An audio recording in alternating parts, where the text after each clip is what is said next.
नमस्कार। कथ्यता में आपका अभिनंदन। मैं हूँ सुधांशु रंजन। आज हम चर्चा करेंगे एक ऐसे क्रांतिकारी की जिन्होंने दो बड़े आंदोलनों का नेतृत्व किया, स्वाधीनता के पहले और स्वाधीनता के बाद। शायद आप समझ गए होंगे, मेरा इशारा है जयप्रकाश नारायण की ओर, जो 1942 यानी भारत छोड़ो आंदोलन के नायक के रूप में प्रसिद्ध हुए और फिर 1974 में जो बिहार आंदोलन हुआ और उसके बाद वो राष्ट्रव्यापी आंदोलन में बदल गया, उसके भी वो नायक थे, नेता थे। तो आज हम चर्चा करेंगे उसी महामानव की, जयप्रकाश नारायण, जिनको सभी लोकनायक कहते हैं और संक्षेप में उन्हें जेपी के नाम से संबोधित किया जाता है। अक्टूबर 1902 को उनका जन्म हुआ बिहार के उस समय के सारण जिले के गांव सिताब दियारा में। दियारा का मतलब होता है जो नदी के बगल का इलाका होता है, उसको दियारा कहते हैं। तो वो बड़ा ही पिछड़ा इलाका था और उसी के लाला टोला में उनका जन्म हुआ था। हरसु दयाल पिता थे और फूल रानी देवी उनकी माता थी। उसी परिवार में उनका जन्म हुआ था। तो आज हम जो कहा हमने, बात करेंगे जेपी, क्रांतिकारी और ब्रह्मचारी। तो बड़े विपरीत आपको लग रहे होंगे आयाम हैं, लेकिन उनके जीवन में ऐसा कुछ घटित हुआ तो उन्हीं के बारे में हम चर्चा करेंगे। तो बचपन की पढ़ाई गांव में हुई, लेकिन बहुत जल्दी उनको पटना भेजा गया। पटना कॉलेजिएट स्कूल में उनका नामांकन हुआ क्लास 7 7वीं कक्षा में। लेकिन 7वीं कक्षा का मतलब उस समय ये होता था कि मैट्रिक को फर्स्ट क्लास कहते थे और उससे नीचे जो 7वां दर्जा हुआ तो वो उसको 7th क्लास कहते थे, यानी 5वीं आप मान लीजिए। उसमें उनका पटना कॉलेजिएट स्कूल में नामांकन कराया गया। वहाँ से बहुत अच्छे से फर्स्ट डिवीज़न से पास हुए। फिर पटना कॉलेज में आईएससी में उनका नामांकन हुआ। वहाँ भी उनकी पढ़ाई अच्छी होती रही, लेकिन इस बीच उनके अंदर क्रांति की ज्वाला भी धधक रही थी। गांधी मैदान आज पटना में है, जो पहले बांकीपुर मैदान होता था। पटना में बहुत बड़ी सभा गांधी जी की हुई। वैसे भी गांधी की जीवनी पढ़ करके बहुत प्रभावित हो चुके थे। फिर मौलाना आज़ाद के भाषण से बहुत प्रभावित हुए और जब उन्होंने कहा कि छात्र जो है पढ़ाई छोड़ दें और असहयोग का नारा दिया गया, तो उन्होंने जो आईएससी लगभग पूरा हो चुका था, कॉलेज की पढ़ाई और परीक्षा समाप्त हो चुकी थी, उनको बहुत अच्छे अंक प्राप्त हुए थे और परीक्षा के केवल मात्र 20 दिन बचे हुए थे, तो उन्होंने अपनी पढ़ाई छोड़ दी। और उसके बाद उन्होंने बिहार विद्यापीठ, चूँकि वो सरकारी नहीं था, वहाँ नामांकन कराया और फिर आईएससी प्रथम श्रेणी में पास हुए। लेकिन इस बीच 1919 में उनका विवाह भी हो गया प्रभावती देवी के साथ। वो बहुत ही मशहूर कांग्रेस नेता ब्रजकिशोर प्रसाद की बेटी थी। ब्रजकिशोर प्रसाद चंपारण में महात्मा गांधी के सहयोगी थे और महात्मा गांधी ने अपनी आत्मकथा में लिखा भी है, बिहारी आत्मीयता, उसमें एक अध्याय ही है और उसमें उन्होंने चर्चा की है कि बिहार में किस तरह से उनका स्वागत हुआ, यहाँ के लोग कितने आत्मीय होते हैं। और उसमें उन्होंने ये भी कहा है कि ब्रजकिशोर बाबू और राजेंद्र बाबू की जोड़ी भी कमाल की थी। यानी ब्रजकिशोर प्रसाद और राजेंद्र प्रसाद, ये दोनों कमाल के दोस्त थे और वो हमेशा गांधी के साथ साया की तरह रहते थे। ब्रजकिशोर प्रसाद एक प्रसिद्ध वकील थे, दरभंगा में प्रैक्टिस करते थे, लेकिन उन्होंने प्रैक्टिस छोड़ दी थी और गांधी जी के साथ आंदोलन में आ गए थे। और राजेंद्र प्रसाद के परिचय की तो ज़रूरत है ही नहीं, बाद में दोनों समधी भी हो गए थे। ब्रजकिशोर प्रसाद की बेटी से राजेंद्र बाबू के बेटे का विवाह हुआ। तो ब्रजकिशोर बाबू की ही बेटी से जयप्रकाश नारायण का विवाह हुआ प्रभावती देवी से। तो इनके कुछ साथी चौंक गए जब निमंत्रण उन्होंने भेजा, क्योंकि क्रांतिकारी एक तरह की शपथ लेते थे कि वो विवाह नहीं करेंगे, लेकिन जेपी ने शादी की।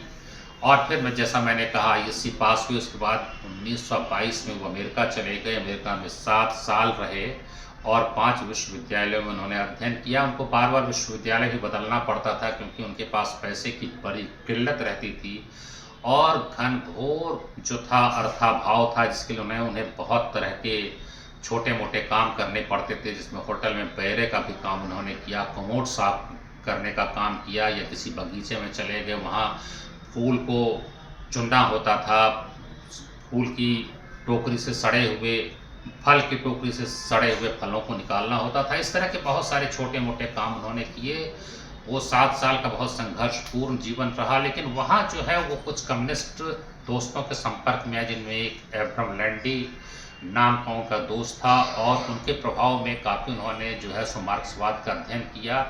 उन्होंने खुद इसको लिखा है और जो है उनकी जीवनी में भी ये बात आई है कि उन्होंने गहन अध्ययन किया मार्क्सवाद का, जिसमें कि लेनिन को उन्होंने पढ़ा, प्लेखनोव को पढ़ा, मार्क्स को पढ़ा, एम.एन. रॉय, मानवेंद्रनाथ राय को पढ़ा, रोजा लग्जमबर्ग को, ट्रॉट्स्की को, बहुत सारे जो मार्क्सवादी थे और विद्वान थे उनकी पुस्तकें उन्होंने पढ़ी। एम.एन. राय की 2 पुस्तकों से बहुत प्रभावित हुए, जो है आफ्टरमाथ ऑफ नॉन कोऑपरेशन और दूसरी पुस्तक है इंडिया इन ट्रांजिशन। साथ ही मानवेंद्रनाथ राय की एक पत्रिका थी न्यू मैसेज, उसको वो पढ़ते थे। इस सब को पढ़ करके वो बिल्कुल एक तरह से कहा जाए कि कट्टर मार्क्सवादी हो गए और उन्होंने खुद कहा कि 1924 में लेनिन की मृत्यु हुई और उसी समय मैं बिल्कुल घनघोर मार्क्सवादी हो गया। ये बहुत सारे वहाँ जो उनके मित्र थे और एक प्रोफेसर थे, उन्होंने कहा कैलिफोर्निया विश्वविद्यालय में कि ये जो गरीबी की समस्या है इसका समाधान जो है पूंजीवादी व्यवस्था में नहीं है, वो नहीं मिल सकता है। और इस बात का प्रभाव जेपी पर बहुत पड़ा और उन्होंने अमेरिका में देखा भी कि इतना अतुल वैभवशाली देश में भी बहुत जगह बेहद गरीबी है। यानी एक कहा जाए कि अगर समृद्धि का समुद्र है तो उसमें कई ऐसे प्रायद्वीप और टापू मिलते हैं जहां गरीबी ही गरीबी है, और इस बात से बहुत उद्वेलित होते थे कि इतनी विषमता क्यों है, और इस कारण से मार्क्स से वो बहुत प्रभावित हुए और मार्क्स की ओर चले गए। वहाँ जैसा मैंने कहा कि बहुत कष्ट में थे, डिप्रेशन का भी समय आ गया था उनके रहते रहते, तो बहुत पैसे की दिक्कत हो रही थी। स्पीच उनको चूँकि बीए पास किया तो बहुत अच्छे अंक से किया था, तो थोड़ी छात्रवृत्ति भी मिल गई।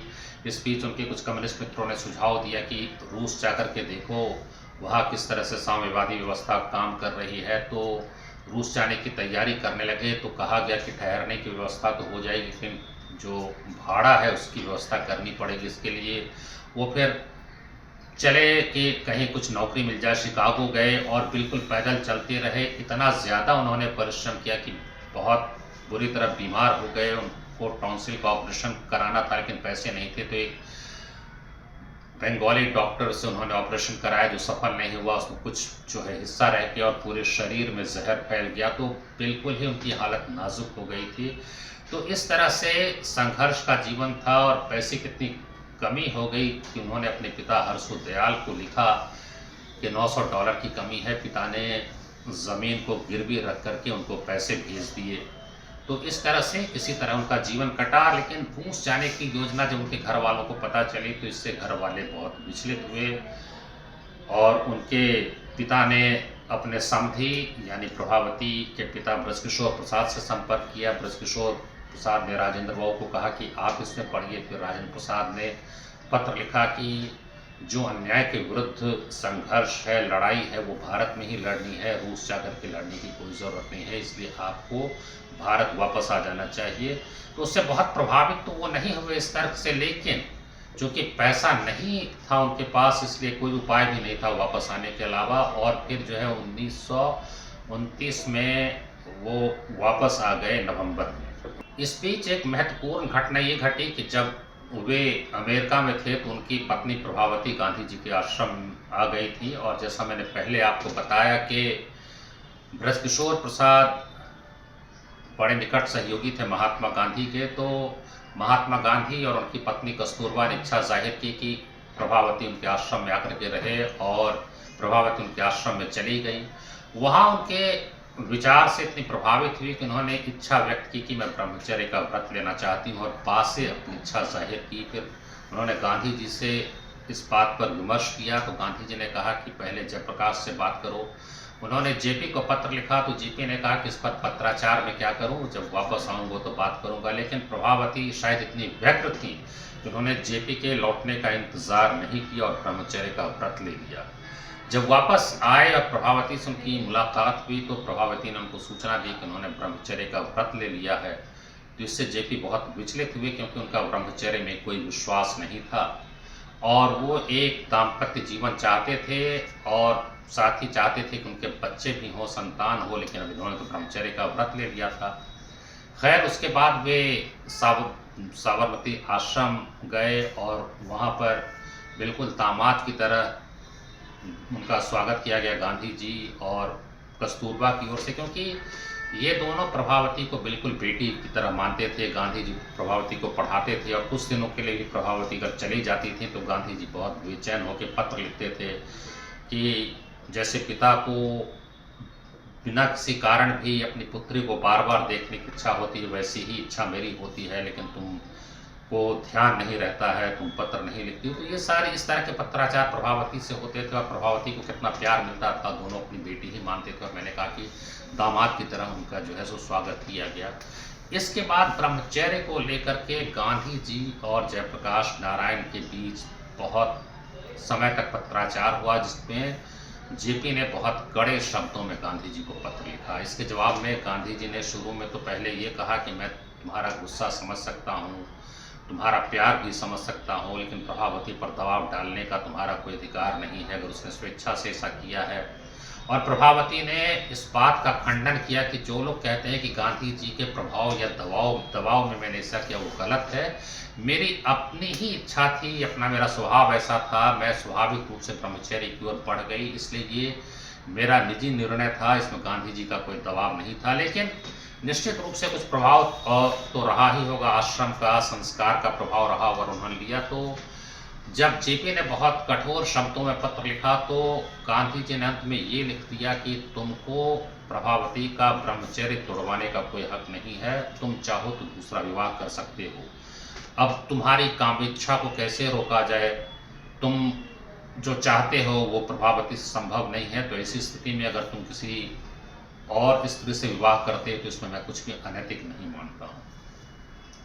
इस पत्र को पढ़ करके जेपी बहुत आहत हुए और बाद में 1970 के दशक में डॉक्टर हरिदेव शर्मा के साथ एक साक्षात्कार में जेपी ने कहा था कि ये गांधी जी का रुथलेस लॉजिक था।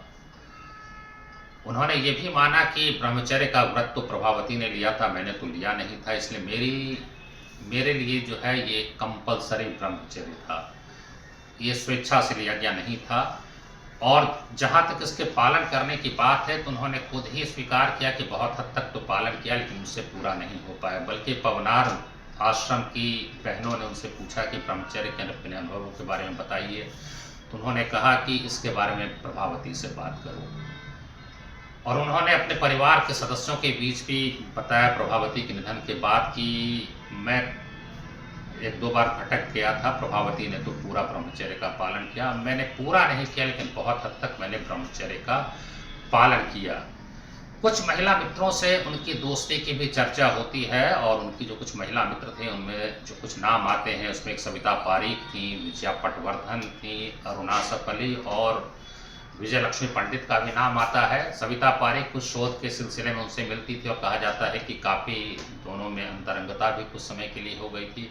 सबसे ज़्यादा नाम विजया पटवर्धन का आता है कि उन दोनों के बीच संबंध बने। और जब नेपाल में आज़ाद दस्ता इन्होंने बनाया था, सशस्त्र क्रांति की तैयारी कर रहे थे, तो वहाँ विजया पटवर्धन भी वहाँ रह रही थी। बल्कि एक बार पुलिस को चकमा देने के लिए जब इनको भागना पड़ा तो एक पालकी में ये दूल्हा बन करके बैठ गए और विजया पटवर्धन की पत्नी के रूप में बैठी थी, तो उनसे भी काफ़ी नज़दीकी थी और इसकी चर्चा बार बार होती है। साथ ही अरुणा आसफ अली और विजय लक्ष्मी पंडित के बारे में भी कहा जाता है कि वो दोनों भी काफ़ी आकृष्ट थे।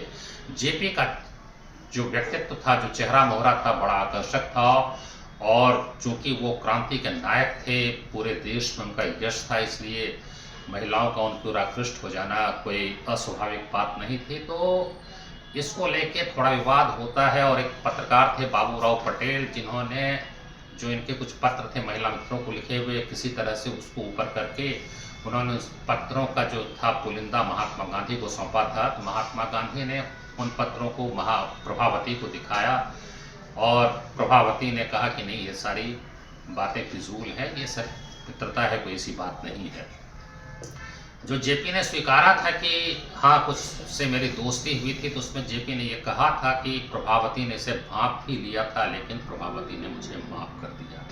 तो ये तो रही उनके ब्रह्मचर्य की बात। तो फिर आते हैं उनके क्रांतिकारी जीवन के बारे में। तो वापस लौटने के बाद वो कम्युनिस्ट पार्टी में शामिल नहीं हुए, क्योंकि कम्युनिस्ट पार्टी यहाँ स्वतंत्रता आंदोलन में शरीक नहीं थी तो वो कांग्रेस में ही गए। फिर उनको जवाहरलाल से आश्रम में ही परिचय हो गया था, क्योंकि वो प्रभावती को जानते थे और पहला परिचय इसी रूप में हुआ था कि क्या प्रभावती के पति हैं। उन्होंने कहा हाँ मैं जयप्रकाश हूँ, और उन्होंने कहा मैं जवाहरलाल हूँ। फिर अध्यक्ष के रूप में जवाहरलाल जब कांग्रेस के अध्यक्ष बने तो उन्होंने कांग्रेस लेबर सेल का इनको जो है सो प्रभारी बनाया। इसके लिए इलाहाबाद गए और फिर 1932 में पहली बार मद्रास में गिरफ्तार किए गए। वहाँ से पकड़ करके उनको जो है सो आर्थर जेल बॉम्बे भेजा गया और फिर वहाँ से नासिक लाए गए। नासिक जेल में उस समय कई जो बड़े बुद्धिजीवी और क्रांतिकारी थे, जैसे यूसुफ मेहर अली, अशोक मेहता, मीनू मसानी जैसे बहुत सारे दिग्गज लोग जो थे वो वहाँ पर गए थे। उसमें अच्युत पटवर्धन भी थे, एनजी गोरे भी थे, वो लोग थे। तो वहाँ गहन चर्चा होती थी कि एक समाजवादी ढांचा होना चाहिए, आंदोलन को कैसे और जो आज़ादी की लड़ाई है इसको कैसे और धारदार बनाया जाए, और जब आज़ादी मिल जाएगी तो भारत का स्वरूप क्या होना चाहिए। तो ये लोग सभी सहमत थे कि समाजवादी जो है ढांचा होना चाहिए। फिर 1933 के अंत में उनकी रिहाई हुई और उसके बाद 17 मई 1934 को पटना के अंजुमन इस्लामिया हॉल में कांग्रेस सोशलिस्ट पार्टी का गठन हुआ और उसमें इनको जो है सो संगठन सचिव बनाया गया। अब ये सोशलिस्ट पार्टी की स्थापना क्यों हुई, इसके पीछे दो चार कारण बहुत संक्षेप में बताना चाहूँगा। कि जब स्टालिन के हाथ नेतृत्व आ गया सोवियत संघ का, तो रूस की विदेश नीति में व्यापक परिवर्तन आया और कॉमिंटर्न की पूरी नीति रूस के विदेश नीति के आधार पर चलती थी। स्टालिन ब्रिटेन का विरोध नहीं करना चाहते थे क्योंकि रूस चारों ओर से पूंजीवादी देशों से घिरा हुआ था और वे अपने देश में साम्यवाद को मजबूत करना चाहते थे। इसके साथ ही कॉमिंटर्न में भारत का प्रतिनिधित्व ब्रिटिश कम्युनिस्ट पार्टी करती थी और इस कारण से कॉमिंटर्न ने भारत में ब्रिटेन के विरुद्ध स्वाधीनता संग्राम का समर्थन नहीं किया। तो जहां इन लोगों का मानना था कि मार्क्सवादी विचार पे तो चलना है लेकिन साथ ही स्वाधीनता संग्राम में भी भाग लेना है, क्योंकि स्वाधीनता संग्राम में भाग न लेना जो है वो गलत होगा। इस कारण से एक नई पार्टी की जरूरत हुई थी, तो इसलिए कांग्रेस सोशलिस्ट पार्टी की स्थापना की गई। फिर बाद में किसान सभा में भी सक्रिय रहे, स्वामी सच्चिदानंद सरस्वती के साथ भी उन्होंने काम किया।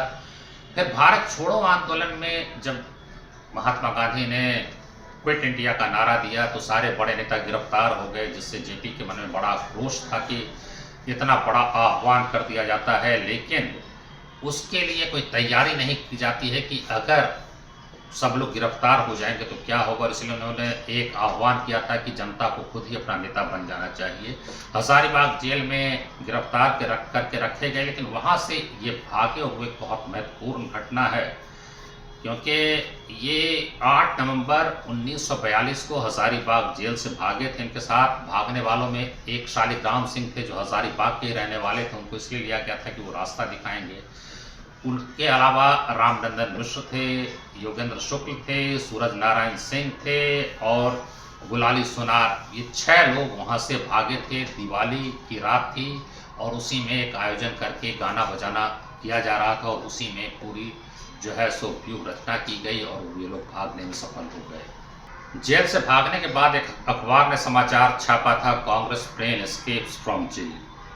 उनके ऊपर पहले सरकार ने 5,000 रुपये का इनाम रखा और उसके बाद उसको बढ़ा करके 10,000 रुपया कर दिया गया।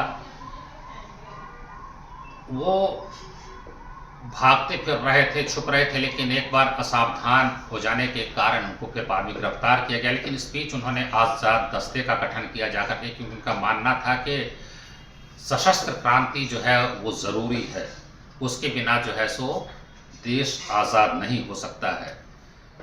अब इसी में अपने कार्यक्रम को आगे बढ़ाने में वो दिल्ली से रावलपिंडी की यात्रा कर रहे थे। जैसा मैंने कहा सावधान नहीं थे तो फर्स्ट क्लास में यात्रा कर रहे थे और अचानक ट्रेन में अंग्रेज अधिकारी आए और उन्होंने पूछा कि यार ये जयप्रकाश नारायण। इन्होंने जो है सो कोशिश की बचने की, कहा I don't know who are you talking about, I am Mehraj Mehta. तो उस अधिकारी ने कहा mister Narayan don't try to be smart, you will be shot dead. और उसी समय उनको गिरफ्तार करके जो है लाहौर किला ले जाया गया। वो जो जेल थी उसको टॉर्चर हाउस कहते थे। बिल्कुल इतनी पीड़ा दी जाती थी और वहाँ इस तरह से पीड़ा दी गई, दिन भर बैठ कर के इंटरोगेशन चलता था और इतनी ज़्यादा पीड़ा होती थी।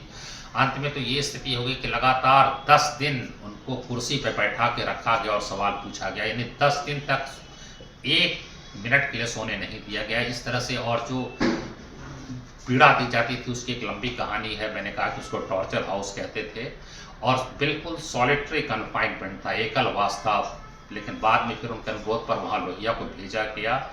फिर उसके बाद उनको वहाँ से आगरा जेल भेजा गया और अंत में 11 अप्रैल 1946 को उनकी रिहाई हुई। रिहाई के बाद उनको पटना लाया गया, जहाँ उनका बहुत भव्य स्वागत हुआ और उसके बाद पटना के बांकीपुर मैदान में जो है बहुत बड़ी सभा हुई, जिसमें कि उनका नागरिक अभिनंदन किया गया और उसमें दिनकर ने एक कविता लिखी, जयप्रकाश।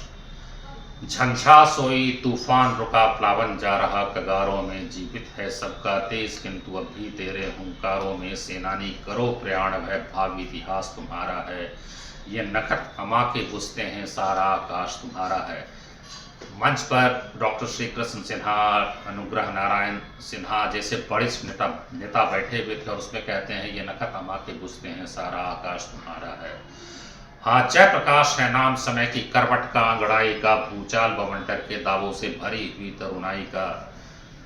हाँ, जयप्रकाश है जो नहीं मरण से डरता है, अग्नि को बुझते देख कुंड में स्वयं कूद जो पड़ता है। और फिर इस कविता, लंबी कविता है, उसकी अंतिम 4 पंक्तियां हैं। वो सुनो भविष्य पुकार रहा, वो दलित देश का त्राता है, स्वप्नों का दृष्टा जयप्रकाश भारत का भाग्य विधाता है।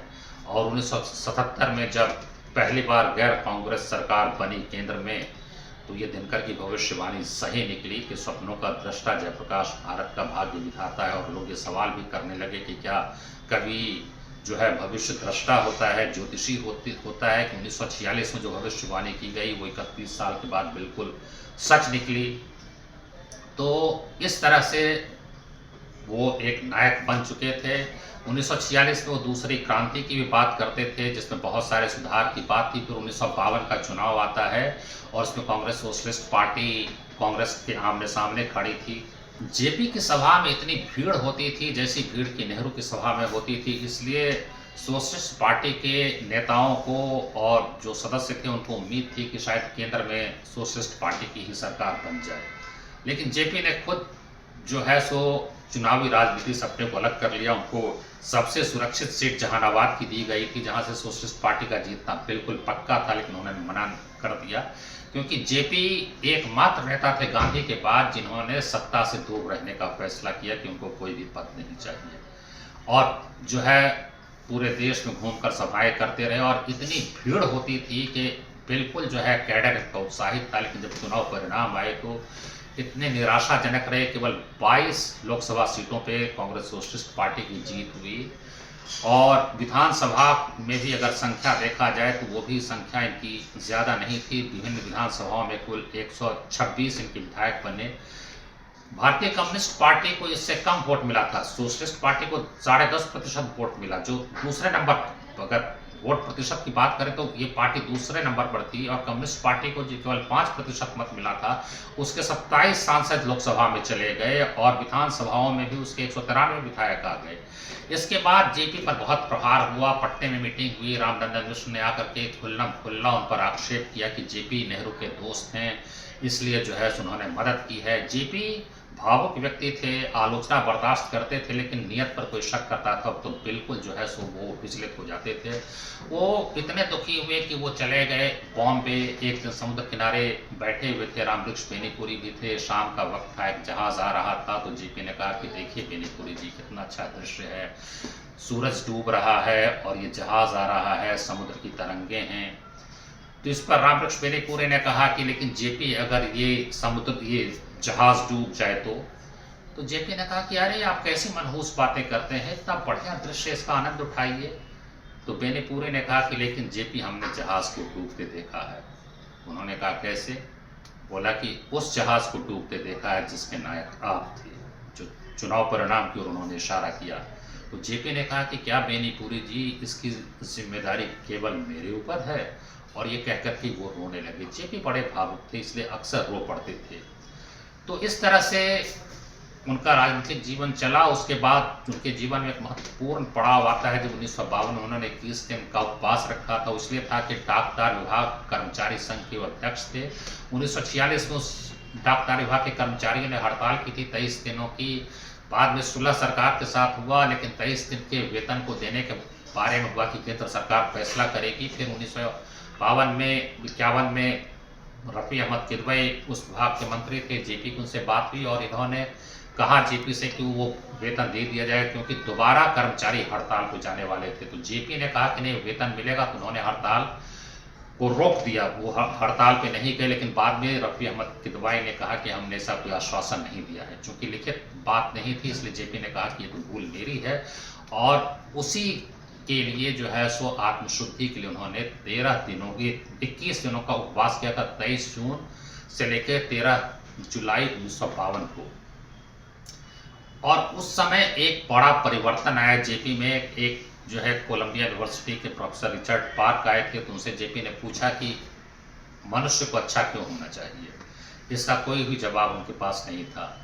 इस उपवास के बाद उन्होंने एक लेख लिखा जो फ्रीडम फर्स्ट में छपा था, इंसेंटिव टू गुडनेस। और इस पर एक तरह से मार्क्सवाद को उन्होंने खारिज कर दिया है, क्योंकि उन्होंने ये लिखा है कि भौतिकवाद में अच्छाई की कोई प्रेरणा नहीं है, मनुष्य क्यों अच्छा बने इसकी कोई प्रेरणा नहीं है। उसके बाद 1953 में फरवरी में जवाहरलाल नेहरू उनको बुलाया बातचीत करने के लिए, और वो चाहते थे कि सरकार में वो शामिल हो जाए। जैसा कि बहुत सारी पुस्तकों में चर्चा की गई है कि नेहरू ने कहा कि पहले तुम कैबिनेट मिनिस्टर बन जाओ, फिर तुम डिप्टी प्राइम मिनिस्टर बन जाना, और मेरे बाद तो तुम ही भारत के प्रधानमंत्री बनोगे, क्योंकि भारत का प्रधानमंत्री वही बन सकता है जिसको दक्षिण और उत्तर भारत दोनों में समर्थन प्राप्त है, जिसको सेना का भी समर्थन प्राप्त है, जो विदेश नीति को भी समझता है। वो सारे गुण तुम में हैं, और सरकार का अनुभव ज़रूरी है। हमें भी सरकार का अनुभव नहीं था और इस कारण है, शासन का अनुभव नहीं था और इस कारण हमें परेशानी हुई। तो पहले थोड़ा सा गवर्नेंस का, शासन का अनुभव प्राप्त कर लो प्रधानमंत्री बनने के पहले। लेकिन जेपी ने शर्तें रखती, 14 शर्तें रखती, और वो शर्तें ऐसी थी जिनको नेहरू नहीं मान पाए, तो वार्ता जो है सो विफल हो गई। बाद में 19 अप्रैल 1954 को उन्होंने विनोबा भावे के भूदान आंदोलन के तहत जो है सो अपना जीवन दान कर दिया और कहा कि हम अब बाबा के अनुयायी के रूप में काम करेंगे।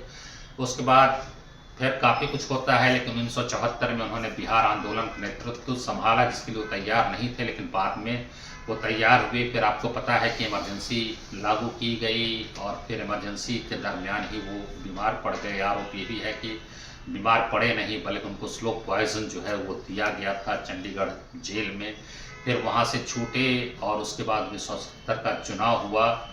चुनाव में जनता पार्टी की भारी जीत हुई। इस समय एक ही नारा चलता था, अंधकार में एक प्रकाश, जय प्रकाश, जय प्रकाश। और उसके बाद जो है जीत हुई। प्रधानमंत्री पद को लेकर के बड़ा विवाद चल रहा था, लेकिन इनके कहने के बाद मोरारजी देसाई को और लोगों ने प्रधानमंत्री मान लिया। लेकिन बाद में मोरारजी देसाई ने ये कहकर के अपमानित किया कि जेपी इज एन आउटसाइडर, वो बाहर की व्यक्ति, उनसे कोई सलाह मशविरा किसी मुद्दे पे किया नहीं जाता था। लेकिन राजघाट पे जनता पार्टी के सांसदों को शपथ दिलाने के बाद जेपी सबसे पहले इंदिरा गांधी के घर पे गए थे।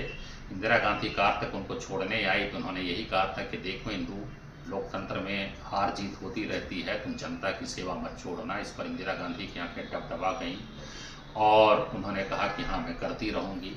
बाद में फिर इंदिरा गांधी बेलछी कांड के बाद जब बिहार गई, तो जयप्रकाश नारायण से मिलने भी गई थी, और उन्होंने जेपी ने उनको आशीर्वाद भी दे दिया कि जाओ, तुम्हारा अतीत उज्ज्वल था ही, तुम्हारा भविष्य भी उज्ज्वल हो। फिर जेपी बीमार पड़े, जसलोक में भर्ती हुए। 22 मार्च 1979 को उनकी तबीयत बहुत बिगड़ गई, इतनी ख़राब हो गई थी कि लोगों को लगा कि अब बस कुछ मिनट या कुछ घंटे की बात है। तो बाहर, हॉस्पिटल के बाहर जो खुफिया विभाग के अधिकारी थे, बात कर रहे थे कि हवाई जहाज़ को तैयार रखना है ताकि इनको पटना जल्दी ले जाया जाए। एक पत्रकार, पीटीआई का संवाददाता सुन रहा था, उसको लगा कि शायद निधन हो गया, इसलिए ये बात कही जा रही है। उसने तुरंत ब्रेकिंग न्यूज़ के चक्कर में खबर दे दी कि जेपी का निधन हो गया है, और उसी आधार पर आकाशवाणी से भी सूचना, ये खबर प्रसारित कर दी गई, और मोरारजी देसाई ने संसद में भी घोषणा कर दी। लेकिन मोरारजी ने उनके लिए कोई स्टेट ऑनर की घोषणा नहीं की कि उनका जो है सो अंतिम संस्कार जो है सो स्टेट ऑनर के साथ जो है किया जाएगा।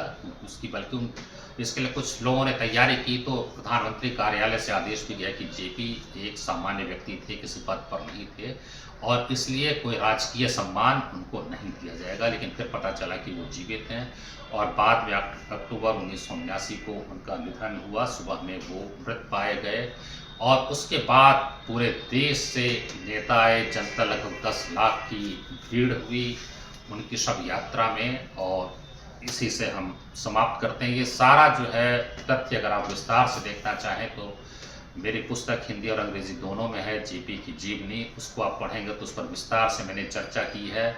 अगर आपको हमारा ये कार्यक्रम पसंद आया हो तो इसको आप सब्सक्राइब करें और अपने मित्रों के साथ साझा करें। बहुत धन्यवाद, नमस्कार।